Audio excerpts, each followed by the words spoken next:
On se retrouve pour parler de détection nationale, puisqu'on a évoqué hier soir la genèse un petit peu de cette compétition des Volleyades. Un mix entre championnat de France des régions, mais maillon essentiel de la détection un petit peu pour faire un brassage, une revue d'effectifs d'une génération, d'une catégorie d'âge. Et on a les deux spécialistes de la détection en France. François de Tchudy, responsable de la détection du côté du secteur féminin. Et puis Philippe Salvant, votre alter ego du côté masculin. Bonsoir messieurs. J'ai envie de vous poser une première question très simple. On parle de détection. Pour les gens qui sont dans le milieu, c'est très simple. Qu'est-ce que la détection ? Alors la première étape de la détection, c'est le repérage des talents.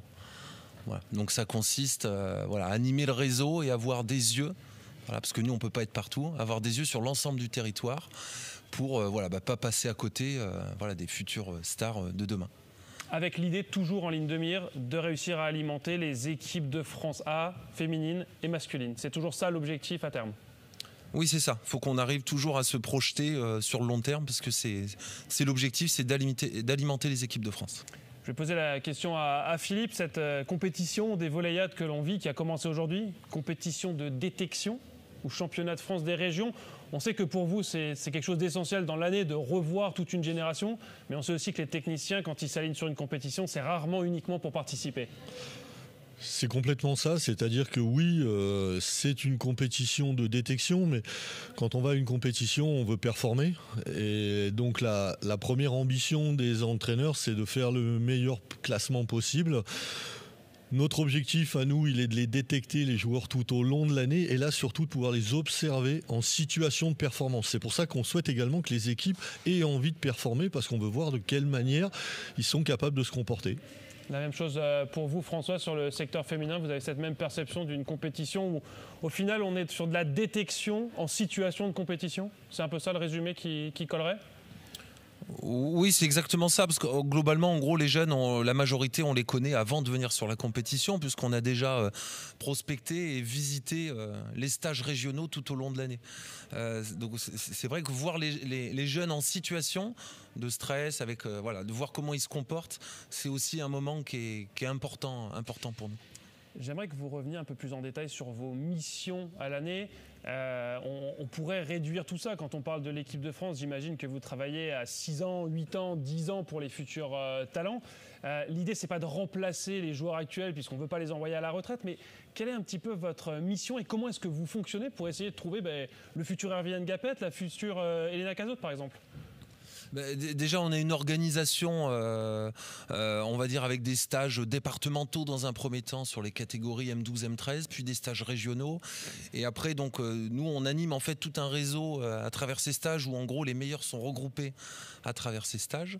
Et après, nous, on sait pas seulement le repérage, c'est aussi après l'accompagnement et le suivi et l'orientation de ces jeunes dans un parcours vers le haut niveau. Donc l'accompagnement, par exemple, sur les entrées en pôle espoir, par exemple.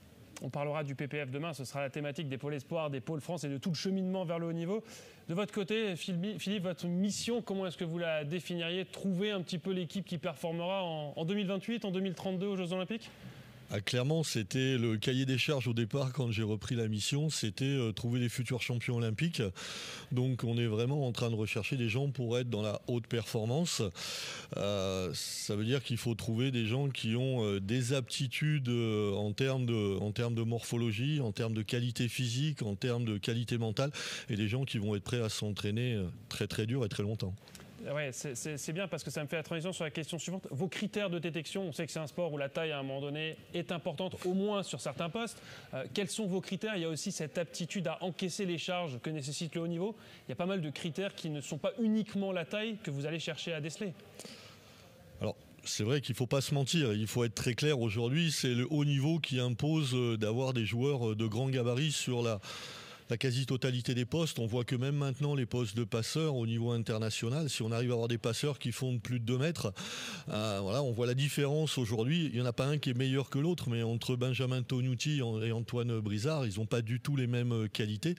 Donc, hormis peut-être sur le poste de libéraux, où on peut encore avoir une taille normale de volleyeur, c'est-à-dire autour du mètre 85-90. 85-90, c'est trop petit pour les standards internationaux actuels. C'est clairement trop petit, c'est-à-dire qu'aujourd'hui, chez nous, en garçon, le standard, ça va être sur quasiment tous les postes de 2 mètres et 100 kilos, ça va être. Ouais, donc un petit peu de passage par la case salle de musculation et quelques barres de fonte. Absolument, ouais. C'est pour ça qu'on essaye de détecter. Je crois que ce qui fait que les jeunes arrivent à être performants de plus en plus tôt en termes de potentiel de développement du potentiel physique, c'est parce qu'on arrive à les détecter de plus en plus tôt et les faire travailler également avec compétences de plus en plus tôt. Alors, le travail, c'est quelque chose d'essentiel. Détecter, c'est avant tout, en fait, trouver des gens qui vont rentrer dans cette filiale de performance. Mais quand vous avez vos listes, vos bases de données, vous avez certainement une visibilité sur ce qui va arriver en 2028, en 2032. Est-ce qu'on peut être confiant? Est-ce qu'on se dit qu'il y a des postes sur lesquels il y a des potentielles pénuries, certains manques? Ou est-ce qu'on peut être très optimiste pour les 2-3 prochaines Olympiades, selon vous? Philippe, peut-être vous sur les masculins et puis ensuite François sur les féminines. Les masculins ont un peu plus de pression, ils sont champions olympiques en titre. Ouais, enfin le responsable de la détection, il n'a pas trop de pression. Hein. C'est plutôt, on le saura dans 10 ans. C'est plutôt Andrea Gianni qui a la pression. Moi là, ça va, je suis détendu. Par rapport à ça, je pense qu'on a une grosse chance, justement. On parlait du titre de champion olympique entre IQ, dont on a parlé tout à l'heure, plus le titre de champion olympique. On a doublé notre nombre de licenciés à la Fédération française. Qui dit doubler le nombre de licenciés dit doubler la possibilité d'avoir des potentiels. Et je crois que ça nous permet aujourd'hui de pouvoir trier les joueurs, ce qui n'était pas le cas au départ, où quand on avait la chance d'avoir un grand gabarit, on le prenait, on le faisait, on essayait de le faire rentrer en filière et de le faire travailler. Aujourd'hui, on arrive à pouvoir choisir dans tous ces profils et clairement, c'est beaucoup plus tranquille pour le responsable de la détection. Qu'est-ce qu'il en est pour le secteur féminin? On sait qu'il y a eu une grosse progression, un très bel été 2023, des Jeux Olympiques, une VNL, pas mal de choses qui arrivent. Est-ce que vous arrivez, François, à vous dire en 2028, on pourrait idéalement se situer à cet endroit-là par rapport au vivier qui arrive pour alimenter cette équipe de France?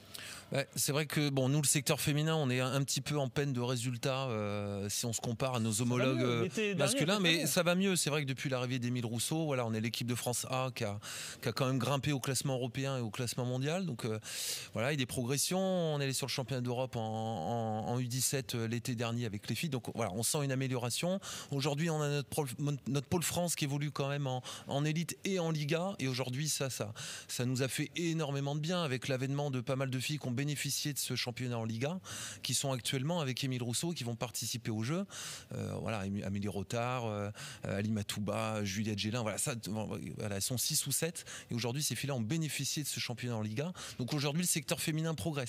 Voilà, reste maintenant à confirmer en performance sur les jeunes et de manière assez régulière comme le fait maintenant depuis un certain moment les garçons, quoi. Je vais vous poser une question un peu piège à Philippe. On parlait hier soir de la génération qui a joué les Volleyades en 2005, en 2006. Le cas d'Arvin Ngapet qui, à l'âge des Volleyades, était déjà très bon.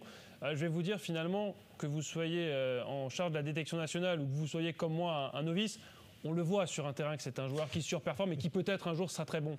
Il y a le cas de Kevin Tilly qui pose question parce qu'il était dans sa première année de volley et il nous dit lui-même: je suis arrivé comme 3e passeur, 2e libéro au Volleyades. J'ai un peu joué parce qu'il y avait des blessures, mais finalement j'ai peu joué. Comment est-ce que vous arrivez à détecter ce genre de joueurs qui sont peut-être plus souvent sur le banc et où ça saute peut-être moins aux yeux et il faut être vraiment technicien pour le déceler? Alors en fait sur le cas de Kevin, c'est le cas qu'on rencontre de manière assez régulière en garçon, puisque arrivé à l'âge au Volleyades, ils n'ont pas fini leur poussée de croissance. Et Kevin était en plus quelqu'un qui était à maturité tardive, c'est-à-dire qu'il a grandi réellement tardivement. Aujourd'hui il fait 2 mètres, mais moi je l'ai eu en stage de détection à cette époque-là. Il faisait de mémoire 1m63 ou 1m65. Alors bon, il chaussait du 47 ou 48, donc on s'est dit que bon. Et après c'est vrai qu'on connaissait aussi les parents. Donc aujourd'hui aujourd'hui, ça me fait penser, on a des outils qui est le fichier de taille sur les licences, qui est pour nous un outil essentiel dans la détection. C'est vraiment le premier outil. C'est une case importante à remplir au moment de la saisie de la licence. Encore une fois, je comprends que c'est une contrainte supplémentaire pour les clubs. On en a tous conscience, mais pour nous, c'est un outil réellement essentiel de pouvoir remplir correctement ce fichier licence. Quelques questions qui ont été des questions du public qui nous sont remontées. Qui sont les entraîneurs qui gèrent aujourd'hui les CRE, les sélectionneurs que l'on voit sur les bancs pendant les volleyades? Quel type d'entraîneur est-ce qu'on a sur les bancs des différentes régions? La plupart du temps, les entraîneurs du centre régional sont les salariés de ligue ou parfois les salariés de comité. Voilà. Quand ils font défaut, après ça peut arriver que ce soit des entraîneurs salariés de clubs formateurs. Voilà. Autre question qui vient d'un jeune pour le coup qui n'est pas au volleyade a priori et qui n'est pas pour l'instant dans le système de détection. Comment participer au CRE dans ma région? Comment me faire détecter à l'échelon territorial? Dans toutes les régions, il y a des journées de sélection au début de la saison pour participer au premier stage CRE. Et après, comme partout, c'est une sélection, donc il faudra être retenu. Donc il faudra performer ce jour-là. Une dernière question pour vous, messieurs. On a vu certaines grandes joueuses, certains grands joueurs, on était plus sur les féminines aujourd'hui, sur le banc aujourd'hui. On s'est dit il y a des physiques vraiment intéressants, mais ce sont des filles qui n'étaient pas sur le terrain. Est-ce que vous avez une explication de votre position? C'est vrai que nous, on encourage les équipes à amener les grandes débutantes. Voilà. Donc c'est vrai que c'est un peu compliqué pour l'instant de les mettre sur le terrain parce que voilà, elles seraient un peu trop en difficulté ou peut-être mettraient en péril un peu l'enjeu de résultat. Quand bien même c'est intéressant qu'elles soient là et puis qu'elles observent et qu'elles vivent la compétition. Peut-être à son première année, donc c'est une année d'observation et peut-être que l'année prochaine, elles arriveront avec peut-être d'autres intentions et en tout cas avec ce vécu-là. Donc c'est quand même intéressant qu'elle soit là. La taille est un critère à très haut niveau, mais il ne faut pas qu'on tombe dans le cliché. Philippe, vous allez réagir. Des petits qui regardent les grands jouer ou qui vont au cinéma pendant ce temps, il y a aussi de la place pour les petits gabarits dans le volley. Il y a de la place pour tout le monde. Et encore une fois, chacun ira jouer à son haut niveau à lui. Et encore une fois, on est comme toutes les activités sportives, il y a des gens qui ont un potentiel pour aller chercher le très très haut niveau et il y a des joueurs qui jouent le dimanche matin, le samedi après-midi, qui jouent en loisir. Il y a de la place pour tout le monde pour pratiquer le volley. Il ne faut pas oublier non plus que ces CRE sont un peu une école de vie. On retrouvera peut-être ces joueurs en élite, en N2, en N3, dans le beach. Et ça aussi, c'est à un moment donné quelque chose dont on a besoin pour faire vivre ces championnats nationaux. Il ne faut pas se tromper. Et quelque part, les ligues ont bien compris que c'était intéressant de travailler avec les CRE et de mettre de l'argent sur les CRE pour faire entraîner en fait ce qu'on appelle nous le haut niveau régional. Aujourd'hui, 90% des gens qui sont sur les stages CRE ne seront pas pris en pôle, n'iront pas dans un CFC de club pro. Il y en a 5%, 3% qui seront professionnels un jour et tout le reste ira dans les clubs amateurs de la région. Et en ça, c'est intéressant. Et pour faciliter le boulot de la détection, vous avez parlé d'IQ. Donc IQ, c'est un manga qui va arriver en France au mois de juin 2024, qui a fait un carton en Asie, créé par Harushi Furudate, excusez mon japonais. Alors traduit en français, ça donne la bataille des poubelles. C'est pas forcément très joli comme titre, mais on sait que quand il y a comme ça un manga qui arrive, tout d'un coup, ça amène un afflux de licenciés. On a passé la barre des 200 000 le 18 avril dernier, donc il n'y a pas si longtemps que ça, pour la deuxième année consécutive. Le fait de renforcer la base, d'avoir encore plus de licenciés, mais forcément, ça facilite aussi votre boulot d'avoir la chance de détecter plus de bons potentiels. Oui, je confirme. Moi, je suis la génération Jeanne et Serge. La fameuse. Voilà, c'est ça. Donc, moi, mes premières images de volley, c'est par Jeanne et Serge. Sinon, j'avais aucune idée de comment ça se jouait, le filet. Donc, c'est bien. Ça va donner un peu de représentation à notre discipline. Voilà, on reste quand même moins médiatisé que d'autres sports en France. Le foot, le rugby, évidemment, le tennis et j'en passe. Donc, c'est bien. Ça va donner en fait des images et ça va donner un peu de visibilité à notre sport qu'on a besoin, quoi. On verra s'il y a le même retentissement. Oui, Philippe, bien sûr. Non, juste pour préciser, c'est vrai que toutes ces générations IQ, c'est des néo-licenciés qui sont arrivés. En garçon, on a eu des M15, des M18 surtout qui sont arrivés. Donc vraiment les gens qui lisent ces animés. Et nous, ce qui était extraordinaire, c'est qu'ils sont arrivés dans un gymnase, ils n'avaient jamais touché réellement un ballon de volley. il connaissait toutes les règles, il connaissait les organisations, il connaissait les positions parce que, encore une fois, IQ est réellement très clair au niveau pédagogique et les jeunes sont arrivés en connaissant l'activité. C'était extraordinaire pour nous. Oui, puis le vecteur du manga animé, c'est quelque chose qui touche, qui sensibilise cette génération. C'est vraiment eux qui sont très réceptifs. On va parler de la rétrospective 2011-2016. Est-ce que, alors je ne vous ai pas posé la question en introduction, est-ce que vous avez un souvenir marquant des Voléiades ? Un moment en particulier, une rencontre, un joueur, un match en particulier qui vous a marqué dans l'histoire, ces 20 ans des Voléiades ? Alors moi je suis obligé de mettre un joker parce que je ne faisais plus la détection, j'avais d'autres missions à cette époque-là entre 2011 et 2016. Non mais même depuis 2004, 2004-2024, est-ce qu'il y a un moment dans les Voléiades qui vous a marqué avant de rentrer dans la rétro ? D'accord. Je crois que chacun aura les souvenirs justement de joueurs qui ont marqué ces Voléiades, de matchs épiques, de finale. Il y a celle d'il y a 2 ans qui était exceptionnelle. Il y a eu celle avec Ngapet contre toute l'armada canoise, de la Côte d'Azur. Voilà. Olivier Rabondet, Michael Acambray. Absolument. Et donc je crois que c'est des moments qui marquent. Et puis, comme vous l'avez dit tout à l'heure, je crois que c'est le moment où, quand on rentre dans un gymnase, par moment, on se dit, lui, ça va être une star demain. Et ça, c'est extraordinaire parce que justement, tout le monde dans les tribunes est capable de dire, celui-là, il va aller loin. François, vous avez un souvenir en particulier, alors côté féminin, côté masculin, une joueuse que vous avez repérée, un moment en particulier, une finale en particulier qui vous reste particulièrement en mémoire ? Sans remonter très loin, je vais juste parler de la finale de l'année dernière en fait. 2023 ? Ouais, c'est vrai, quand il y a eu le rajeunissement et que chez les féminins on a descendu d'un an les Voléiades à M14. Pour la simple et bonne raison que les filles ont le pic de croissance 1 an et demi, voire 2 ans plus tôt que les garçons. Donc en fait on a tout intérêt à démarrer le processus de détection et de formation avant les garçons. Donc ça c'est le pourquoi du rajeunissement. Et c'est vrai qu'on a été pas mal un peu attaqué, décrié, il y avait un peu d'incompréhension autour de ça.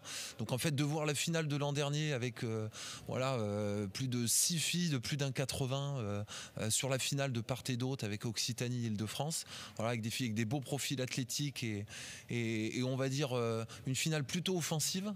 Ça fait plaisir et ça nous conforte dans l'idée qu'on est en train de prendre la bonne direction, quoi. Alors on va regarder quelques images de cette période 2011-2016. Ce qui a été marquant, c'est que c'est la première fois en 2015, donc 11 ans après la création des Voléiades, qu'il y a eu une victoire à domicile. La Côte d'Azur, les Voléiades organisées à Mougins, la finale au Palais des Victoires. Beaucoup d'internationaux sur la période 2014-2010. L'équipe de France masculine était un peu plus vieille en moyenne d'âge que l'équipe de France féminine. 2011-2016, c'est la période où on va voir apparaître Nina Stojlovic, la passeuse, Ena Cazot, Lucille Giquel, Juliette Gélin, vous en avez parlé, Amélie Rotard, les beacheuses aussi, Alexia Richard, les Anna Placette. Et puis au palmarès, il y a quand même ce constat, ça doit être quelque chose d'important pour vous, les territoires. La Côte d'Azur qui a toujours le dernier mot. 4 victoires sur 6 compétitions chez les masculins, 3 victoires sur 6 chez les féminines. Au final, après 13 éditions, on est à 8 victoires pour la Côte d'Azur chez les masculins, 6 victoires chez les féminines. C'est un territoire où vous devez puiser quand même un certain nombre de ressources de futurs talents. Oui, mais c'est vrai que la région PACA, alors il faut dire région sud maintenant. Oui, alors c'est vrai qu'on a eu la Côte d'Azur, la Provence, désormais PACA, région sud. C'est vrai que la région sud, c'est une région qui est très riche en haut niveau. Il y a beaucoup déjà de clubs pro, donc ça veut dire qu'il y a aussi une grosse culture du haut niveau sur cette région-là. C'est pas la seule explication, c'est aussi une région où il y a beaucoup de clubs structurés avec des salariés de clubs, donc des éducateurs diplômés, expérimentés. Donc il y a beaucoup de clubs formateurs. Donc c'est vrai que tout ça fait que effectivement il y a un niveau qui est supérieur dans ce coin de la France. Vous partagez, Philippe, l'idée qu'il faut avoir un œil particulier sur cette région qui est très développée côté volley ? Je pense qu'il faut avoir un œil sur toutes les régions. Absolument.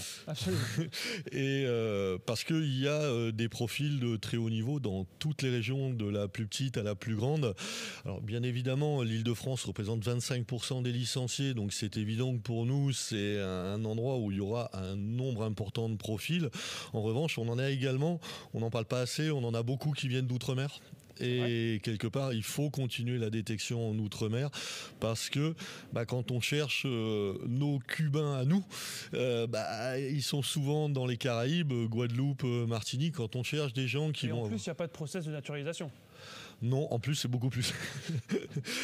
Mais encore une fois, c'est important d'expliquer qu'aujourd'hui, au CNVB, sur les 24 joueurs qu'il y avait cette année, 8 sont originaires d'outre-mer. Une question qu'on pose sur les 3 plateaux. On a décidé de la poser parce que chacun a son avis, chacun en pense ce qu'il veut. J'aimerais votre avis à vous. Est-ce que vous êtes pour ou contre les récompenses individuelles dans une compétition de sport collectif ? Vas-y, fais le premier. Non, moi je suis pas très favorable, pas à cet âge-là, parce que voilà, c'est pas parce qu'on est entre guillemets le meilleur joueur de France à 15 ans que ça fait de nous peut-être un potentiel pour l'équipe de France A. Voilà, hein, il y a des gens précoces, il y a des gens à maturité tardive. Donc voilà, je trouve que envoyer des messages en plus individuels alors qu'on est un sport collectif, je trouve que parfois voilà, c'est envoyer des mauvais messages mais je pense pas que ce soit une bonne idée. Voilà, Philippe, pas à cet âge. vous partagez ou vous avez peut-être un autre avis? Il n'y a pas de bonne ou de mauvaise réponse, hein. C'est la sensibilité de chacun qui est intéressante. Non, je suis à 100% d'accord avec François. C'était vraiment... j'ai jamais compris pour toutes les raisons qu'a expliqué. En fait, c'est une usine à fabriquer des déçus. Parce qu'on sait très bien qu'à un moment, quelqu'un qui a 14 ans, qui est encore plus en garçon, qui a fini sa croissance, donc qui est déjà un adulte, un garçon qui se rase tous les matins, et le jeune, comme on parlait tout à l'heure de Kevin T, qui a 3 ans de retard, qui fait 1m65, ok, il va être considéré comme le meilleur joueur de la compétition. Lui va vivre avec ça, va vouloir se projeter avec ça, avec ce fardeau. Et quelque part, à la fin, on va plus former quelqu'un qui va être frustré que quelqu'un qui va être heureux dans l'activité. Les récompenses individuelles, si je lis entre les lignes, ça pourrait même être contre-productif à un certain moment. C'est totalement contre-productif. Et je vois, il y a des compétitions nationales M11, il y a des remises de récompenses sur les meilleurs joueurs M11. Mais aujourd'hui, en M11, on s'amuse au volleyball, le meilleur de rien en fait. Celui qui prend le plus de plaisir en théorie, c'est lui qui a gagné la compétition. Oui, et puis on pourrait mettre plein de choses. Celui qui se dépasse le plus, mais bon, ça, on serait dans d'autres domaines. Bon, François de Tudy, Philippe Salvant, on vous remercie d'arrêter avec nous. Et puis je n'oublie pas de mentionner le colloque M15 en CRE qui arrive au Krebs de Montpellier au mois de juin. J'ai noté du 4 au 7, ça commence à midi, ça finit le 7 à 18h.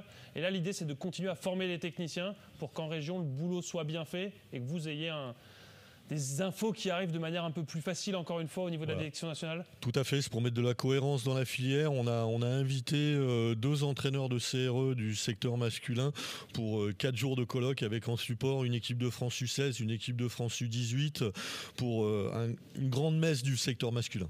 Et je sais que vous êtes un grand passionné de manga, Philippe, donc pour vous remercier, on va partager ensemble la bande-annonce de IQ. Ça donnera peut-être des idées à certains et peut-être que ça se ressentira dans les licences en septembre prochain. Merci à vous en tout cas. Merci. Merci. バレー好き？別になんとなくやってる。じゃあさ、お前の学校強い？最近は強いと思うよ。次は悔しかったとか楽しかったとか別に以外のこと言わせるからな。じゃあ期待しとく。翔陽はいつも新しいね。翔陽と練習じゃない試合やってみたいかもって。負けたら即ゲームオーバーの試合やろう。もう一回がない試合。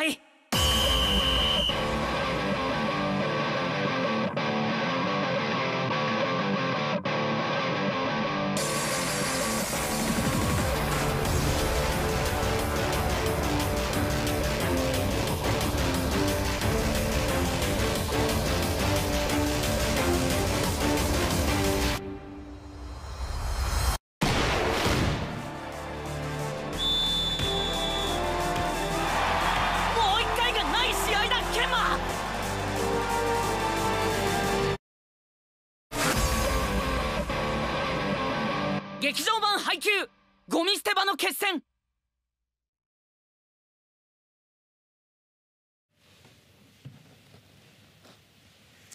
Le manga IQ qui sortira au mois de juin 2024 en France. Alors ça a fait un carton en Asie. On verra si en France ça a le même retentissement. En tout cas, en général, on dit, quand il y a comme ça une série dédiée à un sport qui sort, bien souvent, la fédération ensuite enregistre un plus grand nombre de licences et ça contribue au développement du sport. On accueille en plateau Pascal Bonhomme. Vous êtes notre consultante VIP sur cette compétition des volleyades. C'est un plaisir de se retrouver. Encore un petit peu d'énergie après la journée, l'après-midi qu'on a passé. Toujours, surtout en ta compagnie. Bon, vous êtes un peu manga, un peu IQ ou pas du tout? Pas trop manga, mais moi je suis aussi la génération Jeanne et Serge. Je reste sur cette génération-là. Bon, on va passer un moment un peu ludique ensemble. C'est vrai qu'on est très sérieux quand on commente. On essaye d'apporter une touche un peu experte, un petit peu complète pour que tout le monde comprenne bien ce qui se passe au volleyade, parce qu'on n'a pas tous le même niveau de connaissance. On a sollicité les internationaux et les internationales filles qui ont participé au volleyade et qui nous ont laissé un petit message. Alors, petit témoignage, souvenir de leur passage au volleyade, mais aussi message d'encouragement pour les jeunes qui sont ici en 2024. Et je vais vous proposer, à base de quelques indices, de m'aider à les retrouver avant de découvrir leur message. Il y a des filles, il y a des garçons. À mon avis, vous les connaissez tous et on va commencer par un joueur qui a un grand sourire, qui est un grand joueur, à la fois par la taille et par le talent. Je peux vous dire qu'il n'a pas gagné les Volleyades, mais il a été finaliste en 2011 avec le Languedoc-Roussillon, génération 1996, champion olympique à Tokyo. Monsieur Patry. Et pointu. Le message de Jean Patry. Salut tout le monde, c'est Jean Patry. Alors moi, c'est toujours un grand plaisir de repenser au Volleyade. C'est vrai que j'ai des grands souvenirs de ce moment, de ces moments, parce que j'en ai joué deux et une mini Volleyade aussi. Non, c'est des vrais bons souvenirs. Je me souviens de tous ces moments partagés avec les potes, des gars qui sont pas forcément avec toi en club, mais que tu retrouves pour jouer pour ta région. Donc il y a quelque chose d'un peu spécial. Il y a aussi les moments partagés avec l'équipe féminine du coup. Tous ces moments dans les voyages pour se rendre sur le lieu du tournoi ou entre les matchs, vraiment de grands moments de plaisir et toujours sympa de repenser à ça. C'est aussi un grand moment de sport avec ces premières sensations un peu de stress, avec un peu d'enjeu forcément. C'est quelque chose de national, donc avec de l'enjeu. Je pense que c'est des moments qui m'ont structuré en tant que jeune joueur pour la suite et c'est toujours un grand plaisir d'y repenser. Donc moi, si j'ai un conseil à vous donner, c'est vraiment essayer de prendre un max de plaisir sur le terrain et aussi en dehors du terrain, profiter de cet événement dans son entièreté, à commencer par le voyage avec les potes, parce que c'est aussi important pour l'équipe d'avoir une bonne ambiance, une bonne atmosphère entre vous. Donc profitez un max de tous ces moments et surtout prenez du plaisir sur le terrain. Essayez de pas trop penser au stress, à l'enjeu, mais vraiment de partager au plus ce moment avec vos coéquipiers et prendre vraiment ce plaisir qui est important et qui est à la base de tout. J'ai une petite anecdote aussi sur les Volleyades. C'est les Volleyades qu'on avait jouées. Alors je sais plus en quelle année, mais j'avais terminé meilleur attaquant avec Stéphane Boyer aussi. Donc j'ai une petite photo, je vous la ferai parvenir. C'est toujours sympa de se rendre compte qu'il y a des années en arrière, on se retrouvait pour jouer l'un contre l'autre déjà, et on savait pas forcément qu'on allait jouer l'un avec l'autre plus tard en équipe de France. Donc c'est un bon petit souvenir et c'est sympa. Voilà. Donc prenez encore un max de plaisir et voilà, et bonne chance à tous et à toutes. Ciao, ciao!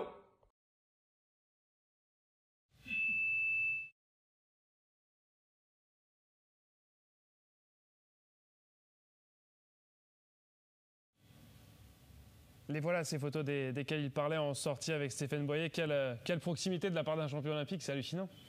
Oui, je suis d'accord avec vous, avec toi. D'ailleurs, en parlant de Stéphane Boyer, on lui souhaite un bon retour sur les terrains très bientôt. On espère le revoir bientôt suite à sa blessure. Oui, absolument. Alors Jean-Patry, il insiste sur une notion qui est assez marrante. Il parle de plaisir, mais évidemment, ça, on essaye de ne pas l'oublier. Mais il parle beaucoup des potes. Il y a effectivement le côté sportif, mais il y a aussi tous ces liens, toutes ces amitiés qui se tissent au volley, et ça aussi c'est important, ça fait un peu le ciment de cette compétition. Oui, tout à fait d'accord. C'est surtout que ça reflète aussi l'esprit du sport collectif qui est le volleyball, puisque quand même il y a des joueurs ou des joueuses qui viennent surtout pour se montrer, pour prouver des choses, et qui oublient que on est là aussi d'abord pour tisser des liens, quoi. On a parlé de ces champions olympiques, de ces jeunes qui sont à un moment donné au volley-ball, qui arrivent ensuite à très haut niveau avec les équipes de France. Il y a ceux qui vont alimenter les clubs de National 2, National 3, d'élite, on en a parlé. Et puis il y a aussi le beach. Je vais vous emmener faire un petit détour par le beach volley, alors avec une paire française féminine. Est-ce que vous en suivez une en particulier ?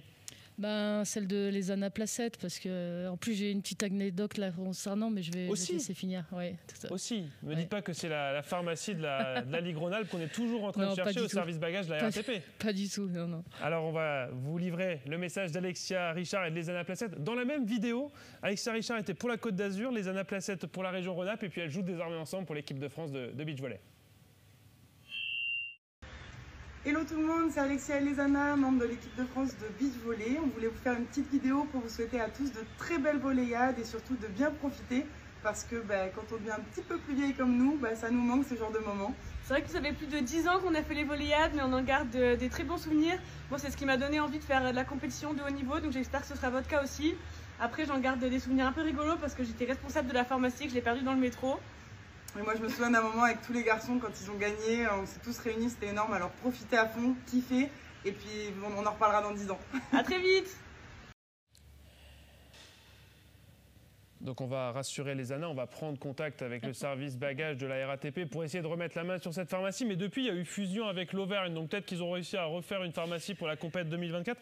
Votre petite anecdote, Pascal. Moi, je ne connais pas cette anecdote concernant la pharmacie, mais ce que je peux dire, c'est que Lézana, même si je connais très bien Alexia et je lui fais un gros bisou, en fait, Lézana, je me souviens que quand j'étais responsable de la détection féminine, j'étais venue sur le Rhône-Alpes pour essayer de la convaincre de rentrer en structure, parce qu'on avait déjà repéré avec Philippe Martin son potentiel et surtout sa gentillesse, sa détermination.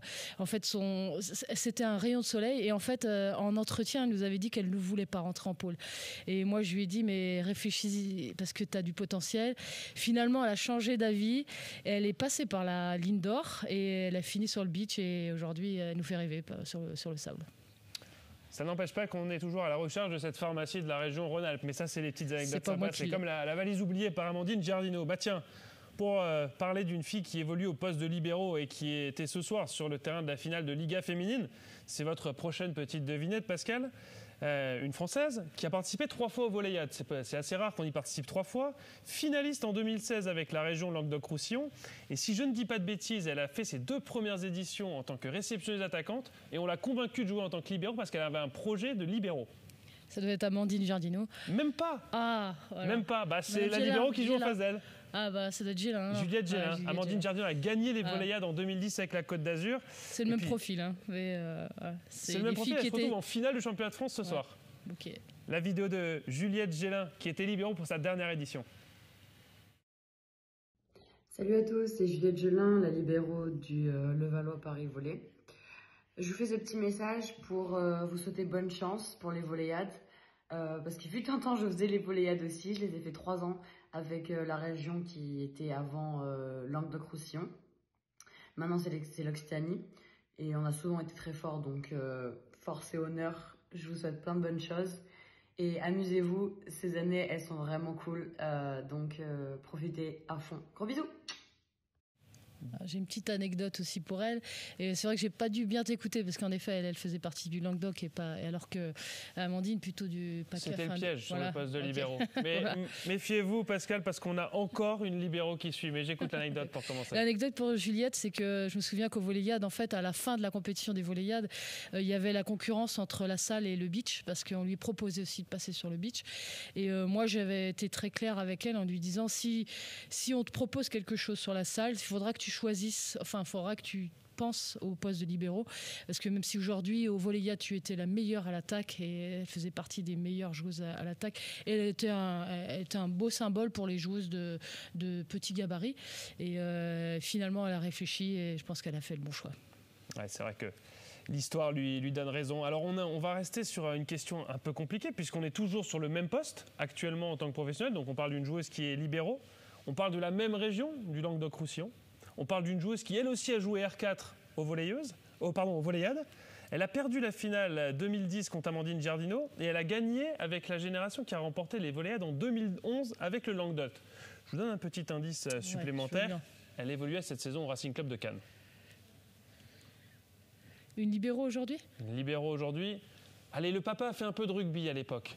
Ah oui, mademoiselle Cambera-Béraud. Alizé Cambera-Béraud, ou l'histoire du zip plein tribune au mauvais moment pendant les volleyades, c'est son témoignage. Salut à tous, c'est Alizé Cambera-Béraud, je suis libéraux du Racing Club de Cannes. On m'a demandé de faire une petite vidéo pour parler un peu de mon expérience parce que j'ai aussi fait les volleyades. Je les ai fait pendant 2 ans. À l'époque, j'ai représenté la région du Languedoc, donc c'était un petit moment. Mais non, je m'en souviens bien. C'était des compétitions super. J'ai adoré faire ces compétitions. Tu crées des liens, tu rencontres tellement de personnes et puis l'ambiance lors de ces compétitions, c'est trop bien. J'ai fait 2 finales. La première finale, c'était Languedoc contre Côte d'Azur. On a perdu et je m'en souviens énormément parce que lors de cette finale, j'étais réceptacle à l'époque. Et lors de cette finale, à l'un des derniers points du match, qui était vraiment, on était au coude à coude. Eh bien, j'ai envoyé une réception dans les tribunes, mais une réception irrattrapable. En fait, elle est partie direct dans les tribunes, donc du coup, ça m'est resté longtemps en tête parce que tu t'en veux et puis tu te dis putain, mais t'as fait ça à ce moment-là, donc c'est resté pendant très longtemps. Et la deuxième finale, c'était Languedoc contre Alsace, je pense. Bon, contre la région d'Alsace, du coup, je sais plus quel nom ça avait, mais on la gagne. Mais en fait, lors de cette finale-là, pratiquement toutes les autres équipes, c'est-à-dire le public et les spectateurs, ils étaient pratiquement tous pour l'équipe d'Alsace. Et du coup, c'est énorme parce que tu entends tellement de bruit contre toi que tu te dis, mais non, je vais leur montrer qu'ils ont eu tort. Et donc du coup, on était toutes dans le même optique, on était non, vas-y, on s'en fout, il n'y a personne pour nous et tout, c'est pas grave, et ben on a gagné. Mais il n'y a pas eu de zip particulier lors de ce match-là. Mais non, mais j'ai adoré faire ces compétitions. Tu crées des liens avec tout le monde, tu gardes encore des liens avec les personnes que tu as rencontrées à ce moment-là, l'ambiance lors des matchs, que les équipes elles soient pour toi ou contre toi, c'est trop bien.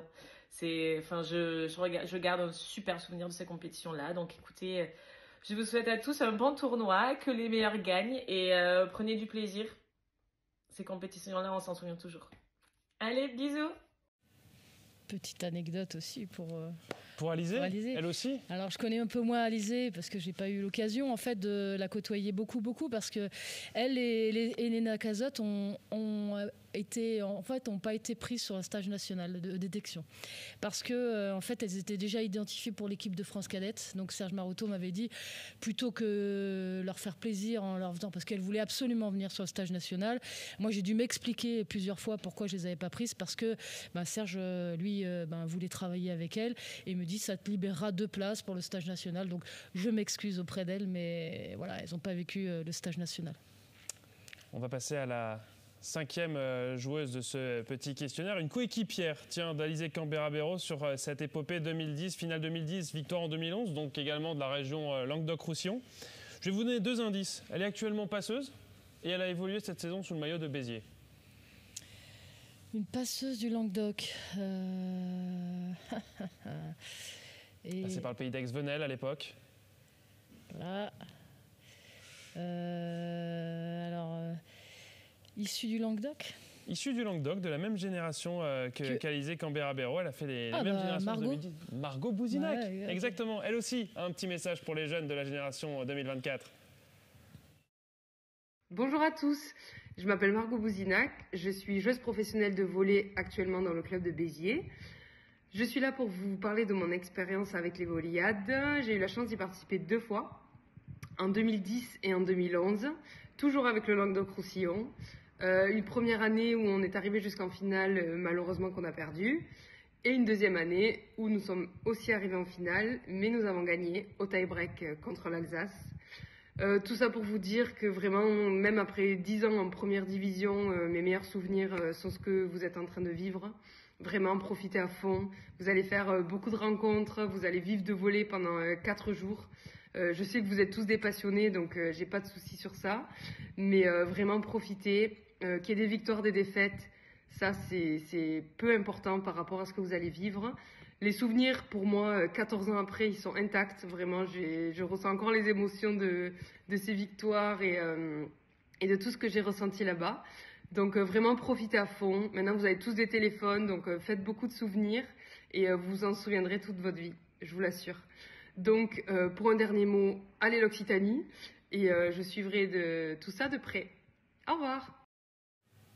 Je ne suis pas certain que le conseil du téléphone plaira à tous les parents et tous les techniciens, mais c'est assez marrant de mettre 10 ans de vie de joueuse professionnelle en Liga dans la balance avec des volleyades. Tout à fait. Alors moi, concernant Margot, je voulais la féliciter parce qu'elle a vécu des périodes difficiles avec beaucoup de blessures et ce qui l'a un peu limité sur, on va dire, la filière classique. Elle a dû retomber sur un club pro, quitter le Pôle France. Je crois qu'il me semble qu'elle a été blessée sur les 2 genoux et c'est pour moi, elle représente la combattante, quoi. On va faire une petite parenthèse masculine quand même dans ce monde où on parle beaucoup des filles, mais ce sera pour mieux terminer avec 2 joueuses de l'équipe de France. Alors je ne sais pas si la colle sera un petit peu plus dure. C'est un joueur qui a fini 5e des Volleyades en 2014 avec la région Aquitaine. Je vous aide, il est dans le collectif français. Vous l'avez déjà ? Je crois, mais c'est un Réunionnais d'origine. Non, même pas. Alors, un Aquitain. Pointu, qui est passé par Toulouse et Montpellier dans le championnat français et qui évoluait cette année sous le maillot de Cisterna en Italie. Il n'est pas dans le collectif champion olympique. Ah, c'est un Pointu. Oui, Pointu. Et si je ne dis pas de bêtises, Aquitaine. Il est de l'épopée 2021 en VNL. Aquitaine. Alors chez les garçons, je suis quand même un peu moins. Moi, je vais vous aider, Pascal. C'est Théophore qui a un message pour nous. Voilà, qui a été 5e des Volleyades en 2014 avec la région Aquitaine.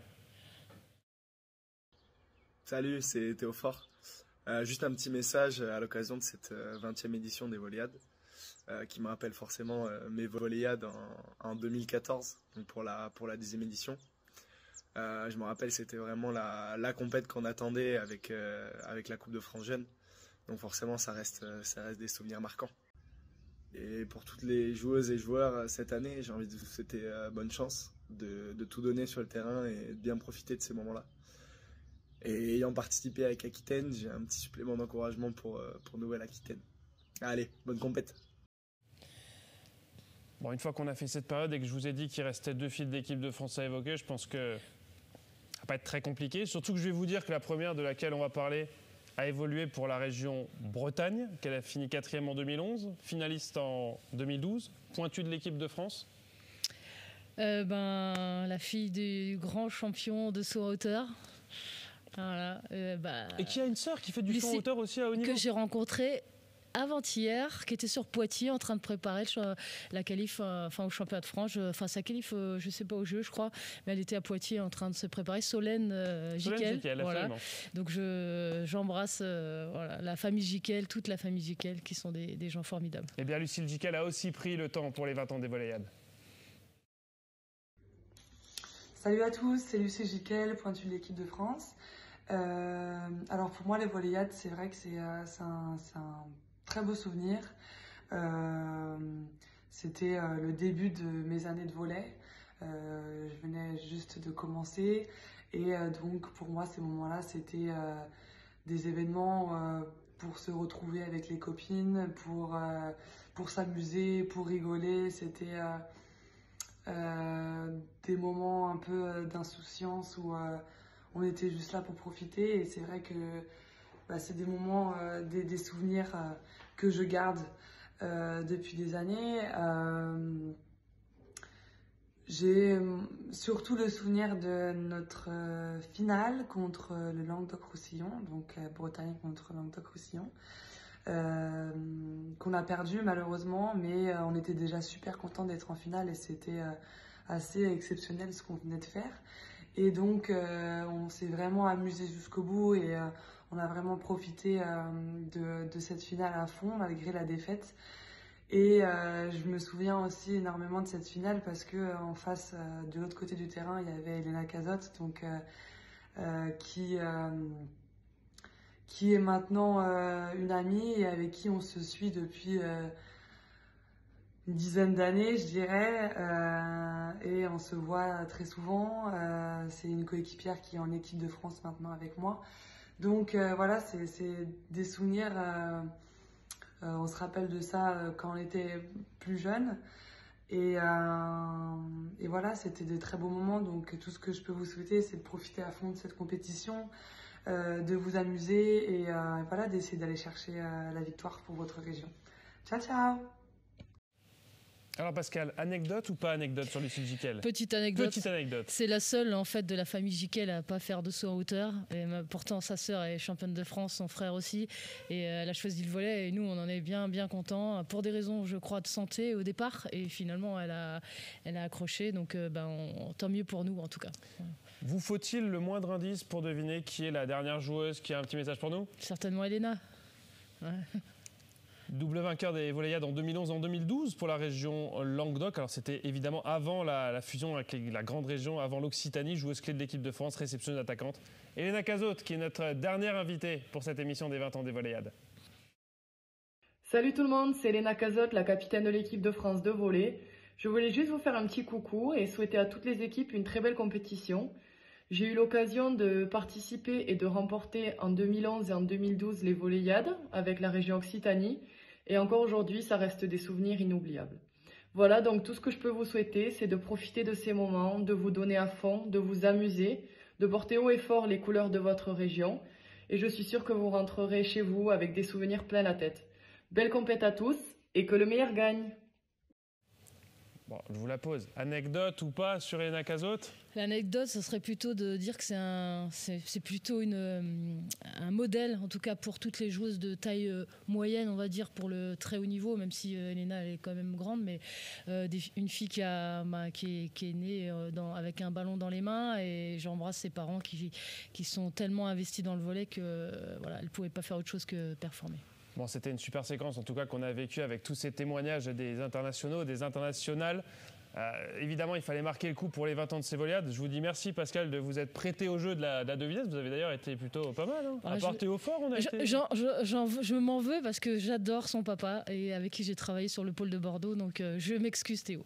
Il n'y a pas de problème. On se retrouve demain, Pascal, pour les commentaires. C'est à partir de 9h30. Passez une bonne nuit parce que la journée est longue. Demain, on a 6 matchs au programme. À toi aussi, Julien. Merci beaucoup, c'est gentil. Page de réclame auprès de nos partenaires des Volleyades. Et puis, on accueille la présidente de la Ligue des Pays de la Loire de volley et l'organisateur, Arnaud Guéguin, qui seront avec nous d'ici quelques secondes.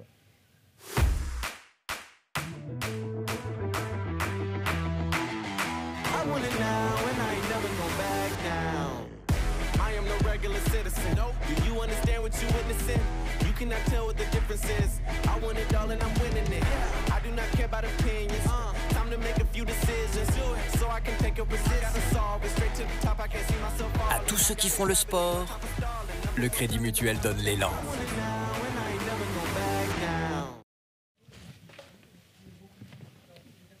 On se retrouve sur le plateau des 20 ans des Volleyades. On s'est mis en place assez rapidement. On accueille la présidente de la Ligue des Pays de la Loire de volley, Françoise de Bernon. Bonsoir, présidente. Bonsoir. Alors, un petit mot. On va présenter Arnaud Guéguin aussi, qui est responsable de l'organisation, grand chef de toutes ces Volleyades 2024. J'aimerais vous poser la question, présidente, de savoir ce que ça représente pour une région comme les Pays de la Loire d'accueillir les Volleyades. Un immense plaisir d'accueillir toutes les délégations de la France et d'outre-mer. Une très bonne visibilité aussi au niveau de nos instances. Très important au niveau de la région, puisque on est ligue régionale, mais on a été très bien reçus aussi par le conseil départemental, par les communes aussi, et puis surtout une fédération entre les clubs. Ça, c'est très, très important. C'est la première fois que les Volleyades posent leurs valises dans la région des Pays de la Loire. C'est vous qui avez insisté ou est-ce qu'on vous a un petit peu dit que ce serait bien que les Volleyades s'arrêtent par ici? Alors, il y a 2 ans, lors d'un conseil d'administration à Vitrolles, lors des Volleyades, justement, le président Eric Tanguy voulait faire un calendrier pour distribuer les manifestations nationales. Donc, il nous a demandé de choisir quelle manifestation, en tant que président de ligue, ce qu'on voulait. Et si on ne choisissait pas, on nous imposait la manifestation. Donc, je me suis dit, autant choisir. À 2 ans, à une échéance de 2 ans, je trouvais que c'était pas trop mal. J'en ai pas parlé aux salariés.